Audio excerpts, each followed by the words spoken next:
Hey, guys, William Ruto, the president of the Republic of Kenya, mambo kwisha. You see, guys, nilikwambia Rigathi Gachagua worked with the Moi, worked with the Kibaki, worked as a personal assistant wa Uhuru Muigai Kenyatta. Rigathi Gachagua worked with William Samoei Arap Ruto. So, William Ruto alifanya blanda ya kuimpeach huyu jamaa. Unaona guys? Huyu jamaa alimpichiwa illegally. And it was just a blunder to impeach Rigathi Gachagua. Hiyo ndio kitu inakula William Ruto up to now. Juu venye tunaongea saizi, kumbe upande United States of America, utakuja kuona kwamba intention ya Rigathi Gachagua kwenda pale ilikuwa kumake sure senators wa America wanapata hiyo assignment. Na venye tunaongea saizi, collecting of signatures inakamilika from Kenyans living in diaspora. Ili kupata ukweli wa kwamba William Ruto alikuwa akitekeleza maovu mengi tena zaidi. Na usisahau pia guys, evidence nyingine iko kwa BBC News.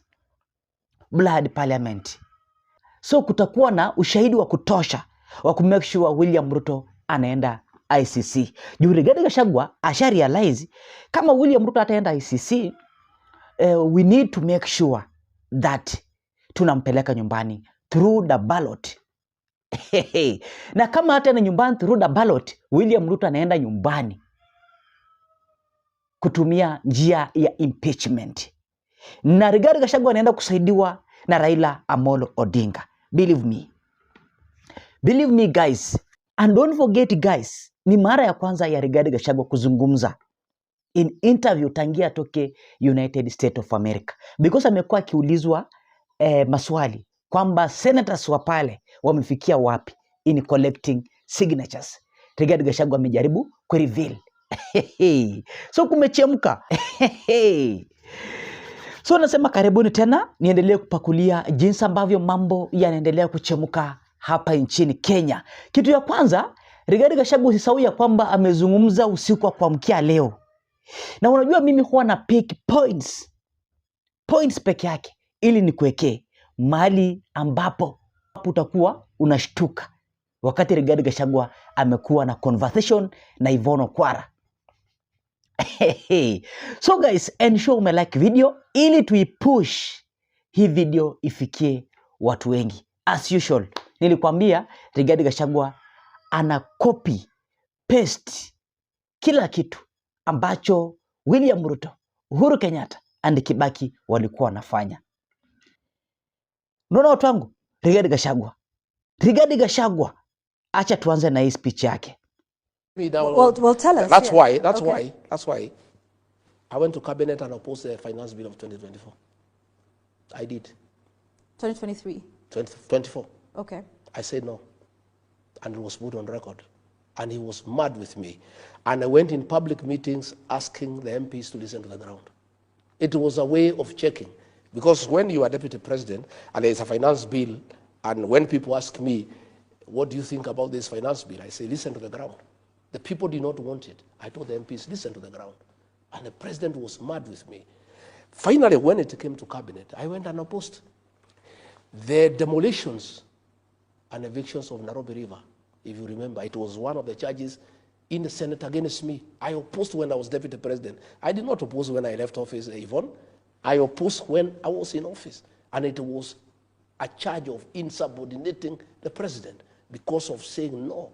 Our manifesto was clear that we shall never carry out demolitions and evictions until we have settled the people. Okay. When the Gen Z protest came, Yvonne, I want to put it on record so that we are speaking from the same page.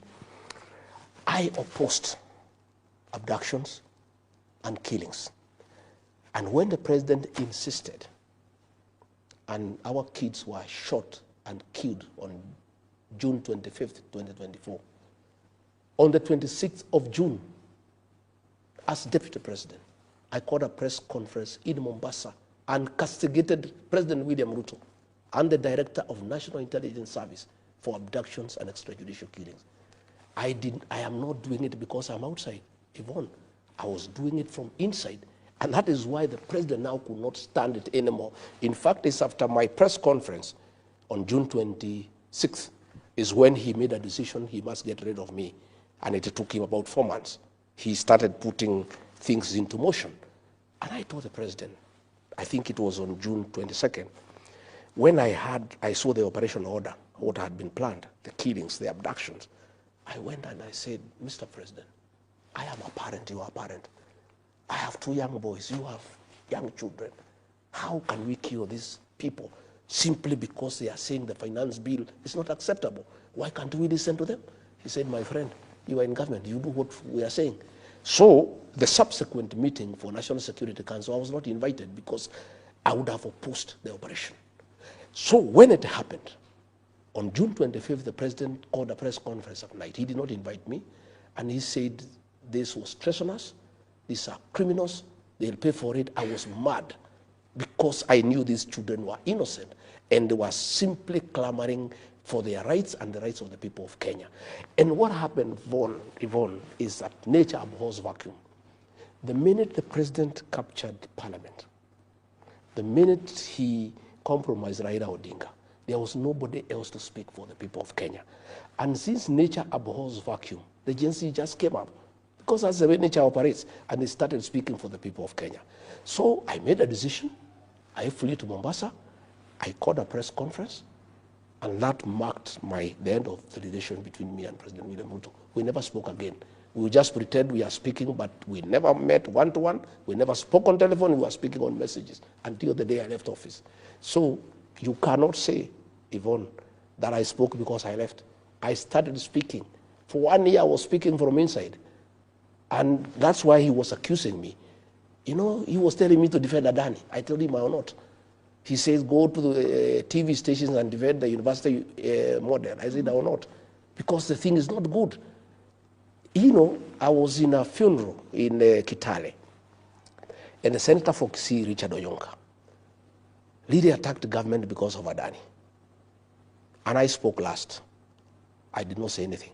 I talked about other things. I left. And the president's PA called me all manner of names. Wewe ni mujinga sana, you are very stupid. You are deputy president, you spoke last. Somebody has attacked the government and you cannot defend. What kind of a deputy are you? I said, my friend, tell the president to call me and tell him I cannot defend corruption. Adani is corruption, I will not defend. Then he said, utatuona. The rest is history. Yvonne, I am a credible man, I'm a man of honor. And I was prepared to face the consequences of standing with what is right and what is true. I want us to speak about those protests for a moment and the state of rule of law and order in the country since those protests. Yes. And I want to speak to you now as the person who held the position of deputy president at the time. Didn't you, as the executive, and by you I mean yourself at the time as deputy president, President William Ruto, you know, as the president, and the entire executive, did you not decide who should be Speaker of the National Assembly? Was that not part of the agreement? No, we did. It was in the shareholding agreement. Okay. Did you decide who should be Speaker of the Senate? Yes, it was in the shareholding agreement. Did you decide who should be Majority Leader for both houses? It was decided after the election. Did you also decide who should chair each of the committees? Yes, it was. In both houses? It was.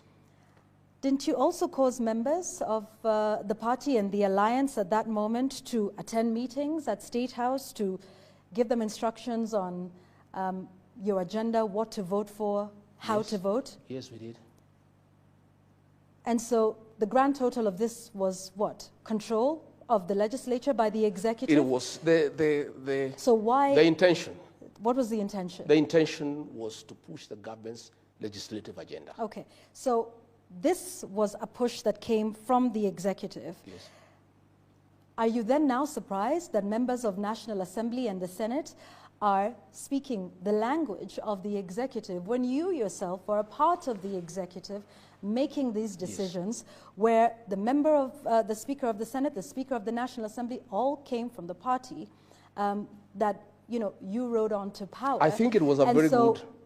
If you are saying today that we don't have independent houses of parliament, aren't you then responsible for that? Because this was your doing with President William Ruto. Yvonne, that's a very good observation. The intention was very noble.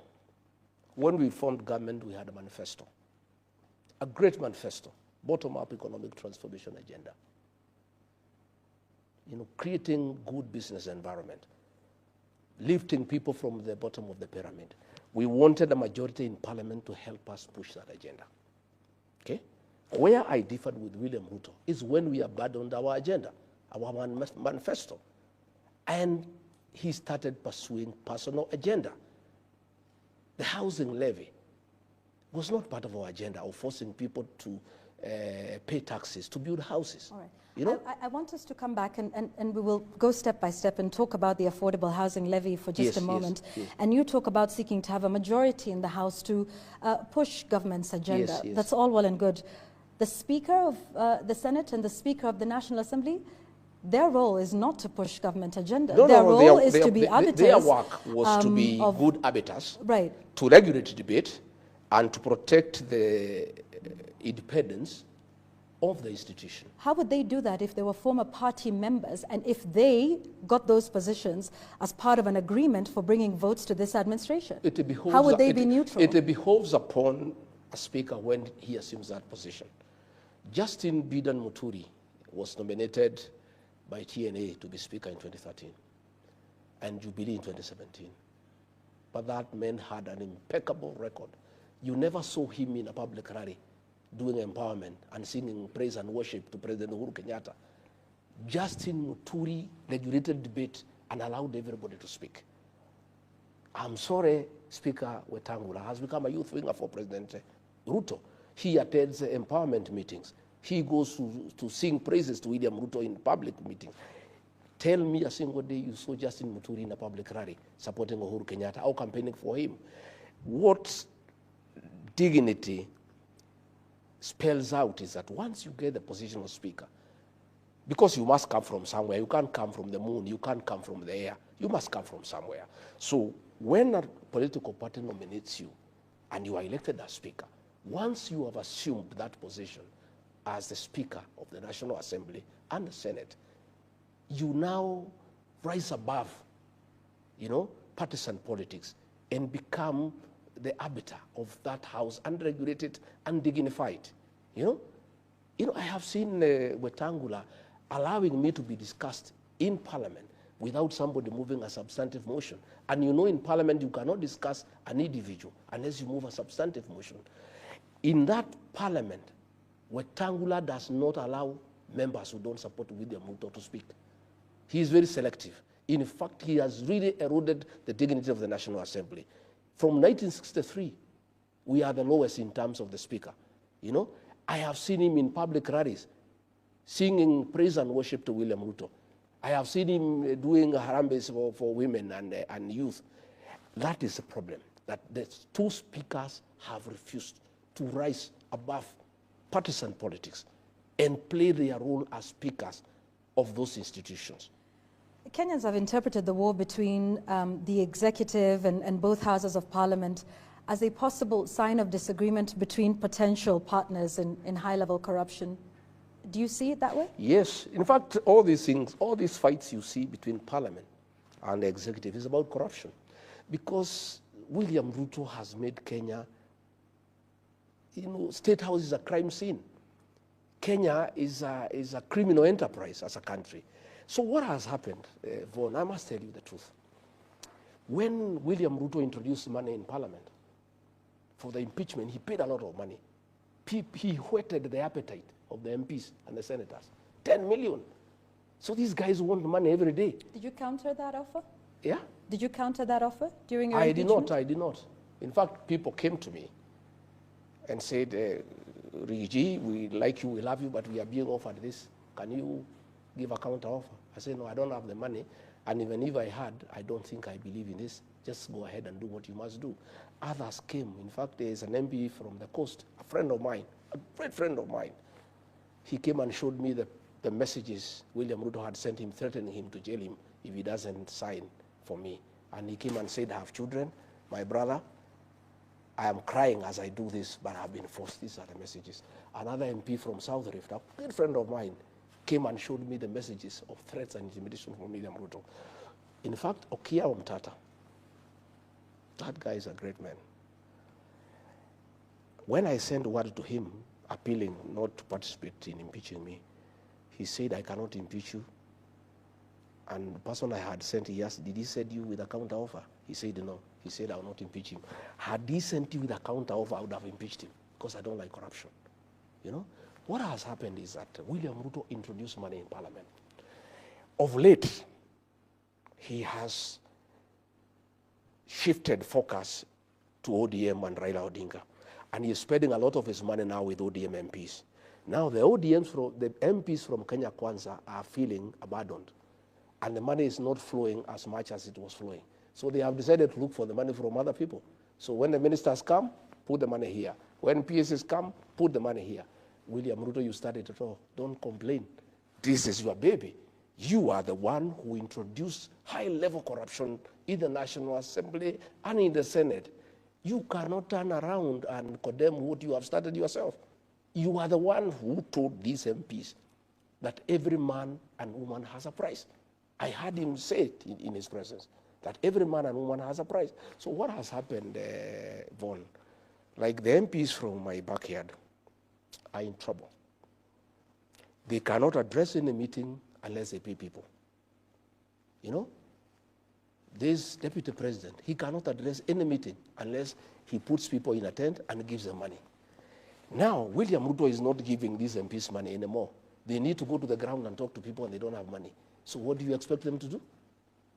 Anytime a PS is called for a committee, they say, you must give us money. Anytime the minister is called, give us money. So the ministers and PSs have gone to cry to the president. We are unable to do any work now in Parliament because anytime we go, there's too much extortion. What do we do? That is why the president was creating hell, because the ministers are going to him to tell him, we are unable to transact in Parliament because everybody is demanding money. But he is the one who started it. He is the one who introduced money as the method of transaction in the National Assembly and the Senate. Do you think high-level corruption is an issue in the country? It's a big issue. It's actually our biggest issue. In fact, when you took break, people are sending me messages asking, what is this Yvonne is asking you? Ask her, we want to discuss about corruption. Because this is what is ailing our country. And I can tell you, Yvonne, State House has become a crime scene. Last 2 weeks ago, 15,000 young people were there. They were each given 2,000 as a bribe so that they can say 2-term. Corruption is being practiced in the highest office in the land in broad daylight. The deputy president is carrying money with sacks, bribing women, bribing young people to say 2-term. And then the president is here pretending that he can fight corruption. Where does he start? When he was talking in that meeting, you know, after the meeting, he gave those MPs each 100,000.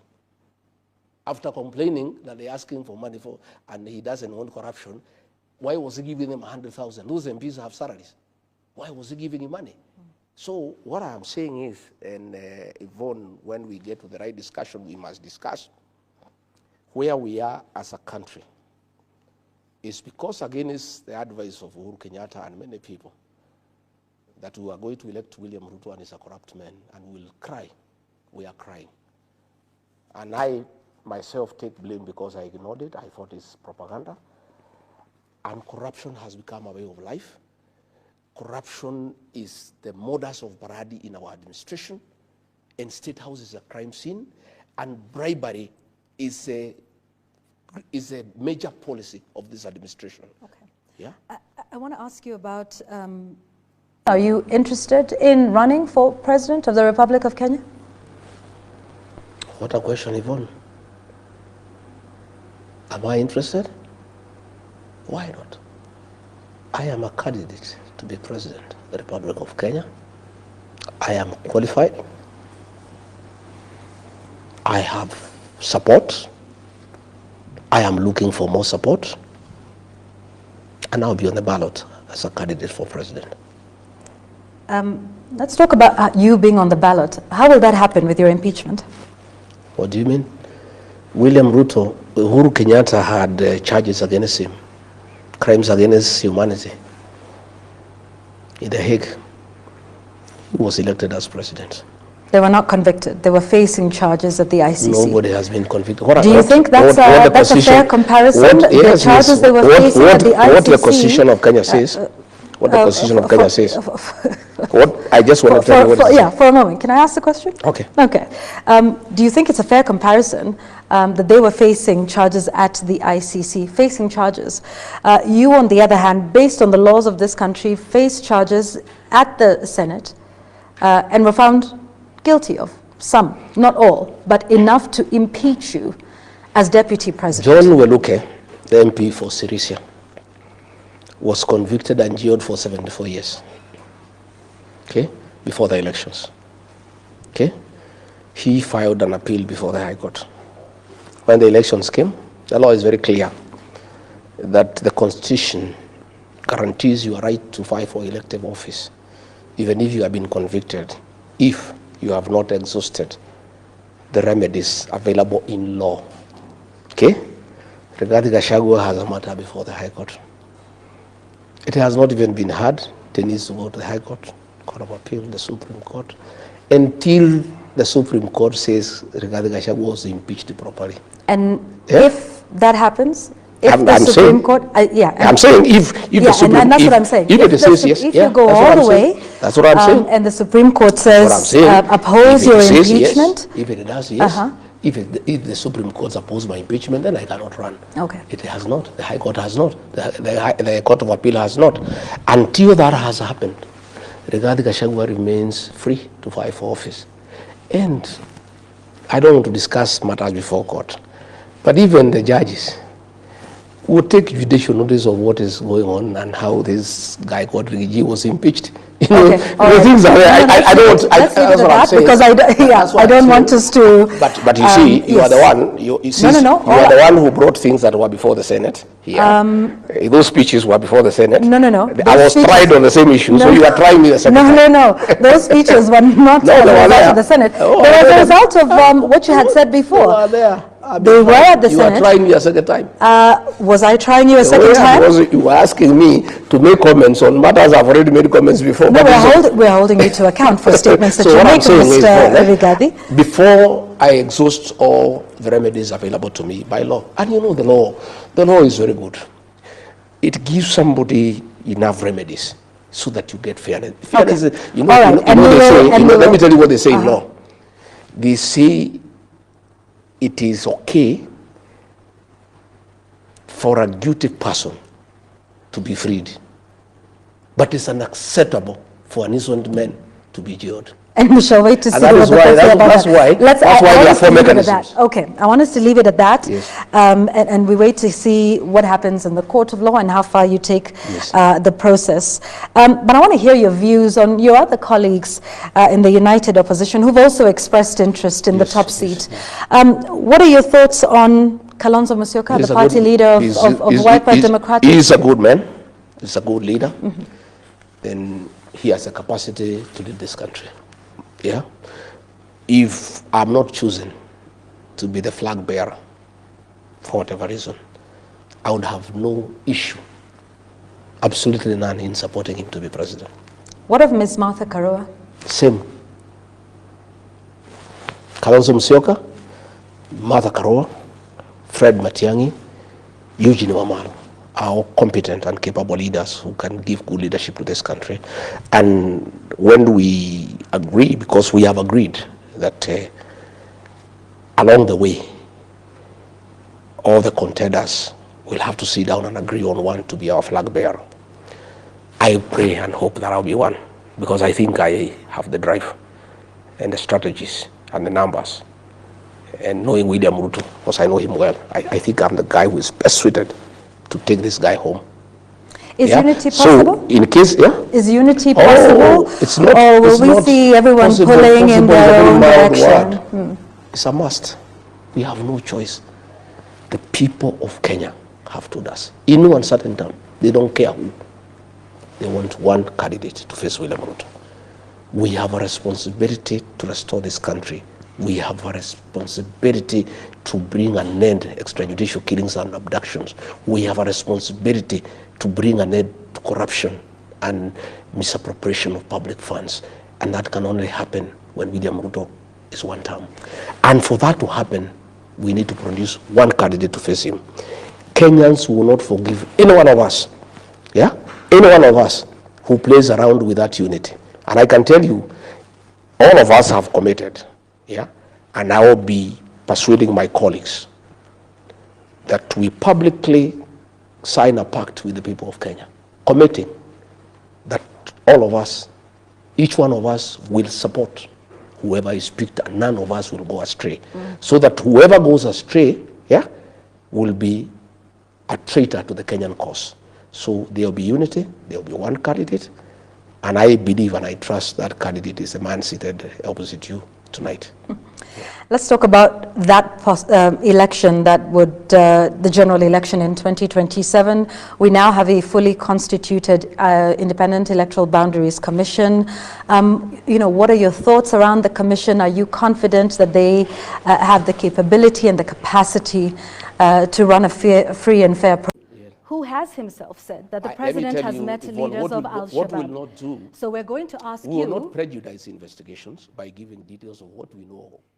Even like RSIF, I have said I have a lot of information that is available to those who are investigating this matter. Have you given all this information? Because this was a request that was given by the state authorities. I was in America. I was in America. You're here now. I did many things in America. Tell This us matter what is in the Senate of the United States. It's not an investigation in Kenya. And even when I was told I can talk about it in Kenya, I said the DCI has not launched an investigation in this matter. If they did, I would give what I know, but they have not. I am not going to volunteer information to an organization that is not investigating a matter. This matter is under investigation by the American Senate. If they require my input on what I know, especially on Sudan, I'm available.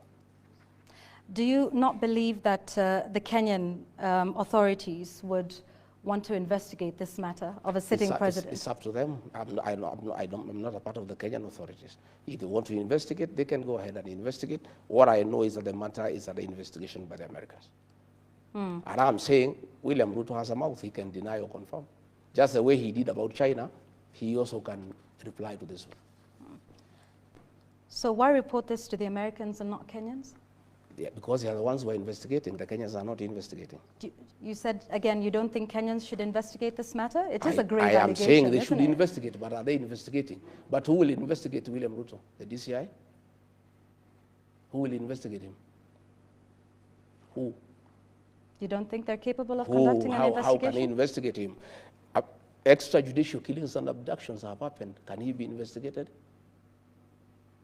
And why are you not asking me about abductions and extrajudicial killings? People who have been killed here. Now, you may be unapologetic about positioning yourself as a champion of regional interests. But as a person who started off as Kenya Kwanza, Kenya First, are you not concerned that you're now Mount Kenya First, Mount Kenya Kwanza? I am a Kenyan and I champion the interests of Kenyans. But I do come from somewhere. And those people are Kenyans too. And their interests are also important. And doesn't mean that because I come from there, I should not articulate their interests. I must articulate their interests because I come from there. Much as I articulate the interests of all Kenyans, the people of that region are Kenyans too. And they have their interests, like all other Kenyans. And I'm not alone. All other leaders from other regions articulate the interests of where they come from. It only becomes an issue when the region I come from has issues they want articulated. I have had the Speaker of the National Assembly. I have had the Prime Cabinet Secretary championing the interests of the Western region. I've never had somebody tell them that that is tribal. I have had Aden Duale and the people from the northern Kenya articulating the interests of the people of those regions. And it is right. There is nothing wrong. I support it myself. I've never had anybody tell them it is wrong. You know, I have had people from the Lake region talking about their issues. about the issues of fish, about the issues of how to make sense and to make money out of Lake Victoria. I've never had anybody had an issue. Every region, Yvonne, has unique issues that sometimes do not reflect to other regions. And they need to be articulated by people of those regions. Mr. Gachagua, are you Mount Kenya first? I'm Kenya first, but I come from Mount Kenya. Because at the end of it all, Yvonne, today you are here interviewing me. When you leave here, you go back home. You are not going to stay here forever. You are here articulating national issues. You are here interviewing me. You are here doing a job. But when you finish your job, you go back home. Same with regard to Gachagua. I am here in Nairobi. I was in the United States articulating issues to do with this country. I'm here fighting for the interests of the Kenyan people. But on Saturday, I'll go to Amonyoro. And when I go to Amonyoro, I must listen to what the people of Amonyoro are saying, because they too are Kenyans. All right. I want us to, I think we've now sorted out that issue, because that may be a narrative that does not necessarily relate with the young people or the Gen Z of this nation. Let's listen. You need, Mheshimiwa, to start positioning yourself as a national leader, not as a tribal leader. And I know many people won't like what I'm saying, but it's the truth. The first mistake that has been done in this event is speaking Kikuyu. I watched a speech about you in Boston, and the speech was a good speech, but there's something you said that Kikuyus tuko economic, are more hardworking, I'm paraphrasing, economic, we've grown the country. But we have done that because we are a beneficiary of the system of Jomo Kenyatta. Are you able to put my reply? Please do that here live now. I was very happy with that young girl. To start with, my forums were not a praise and worship session. I didn't want people to come and praise and worship me and agree with me 100%. I was very happy to have negative criticism, and had an opportunity to explain to the young girl that when I speak to people, my work is to give them hope and to give them encouragement. When I met some Mount Kenya people in Boston, they are business people there, I had to affirm them and say what is their place in our growth of our economy. What do you think is the place of the Mount Kenya people in the economy? They are hardworking. I said you people are hardworking. You are industrious.